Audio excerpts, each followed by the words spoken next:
ஷெர்ஷாவோட பேரரசு பார்த்தோம் அப்படின்னா 47 சர்க்கார்களாக பிரிக்கப்பட்டிருந்தது. ஃபர்ஸ்ட் மாகாணம், அந்த மாகாணம் வந்து சர்க்கார்கள், 47 சர்க்கார்களாக பிரிக்கப்பட்டிருந்தது. இந்த சர்க்கார் வந்து பர்கானா வந்து கிராமங்களா பிரிக்கப்பட்டிருந்தது. சர்க்கார்கள்ல பார்த்தோம் அப்படின்னா முதன்மை சிக்தார், அதாவது சட்டம் ஒழுங்கு நிலைநாட்டுறதுக்காக முதன்மை சிக்தார் அப்படின்னு இருந்திருப்பாங்க. நீதி வழங்குறதுக்கு முதன்மை முன்ஷிப் இருந்திருப்பாரு. பர்கானாகள்லயும் ராணுவ அதிகாரி, சிக்தார் அப்படிங்கிறவங்க வந்துட்டு ராணுவ அதிகாரி, அமீன் அப்படின்னா நில வருவாய் வசூல் பண்றவங்க, அப்புறம் பொடாதார் அப்படின்னா கருவூல அதிகாரி, புடேதார் வந்து கருவூல அதிகாரி, கற்கூன்கள் அப்படிங்கிறவங்க யாருன்னா கணக்கர்கள், கற்கூன்கள்னு சொல்லப்படுற கணக்கர்கள் இருந்திருப்பாங்க. பேரரசுல வந்து பார்த்தோம் அப்படின்னா இக்தா அப்படின்னு என்று அழைக்கப்பட்ட நிர்வாக பிரிவுகளும் இருந்தன. ஷெர்ஷாவோட ஆட்சி காலத்துல நில வருவாய் நிர்வாகம் வந்து ரொம்ப சீரமைக்கப்பட்டிருந்ததா இருந்துச்சு.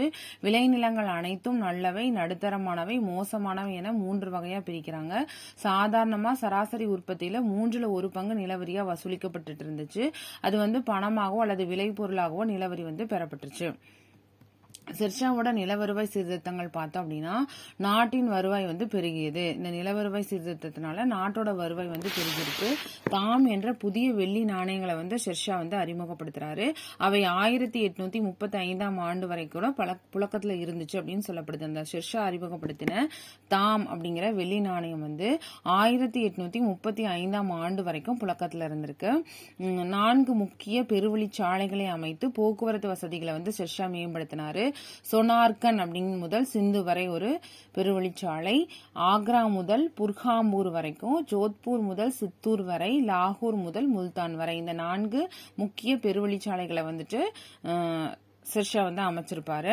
அப்பாஸ்கான் சர்வானி ஷெர்ஷாவின் வாழ்க்கை வரலாற்று நூலை வந்து எழுதினவர் தான் இவரு. அப்பாஸ்கான் சர்வானி. காவல்துறை மிகவும் திறமையானதாக சீரமைக்கப்பட்டிருந்தது.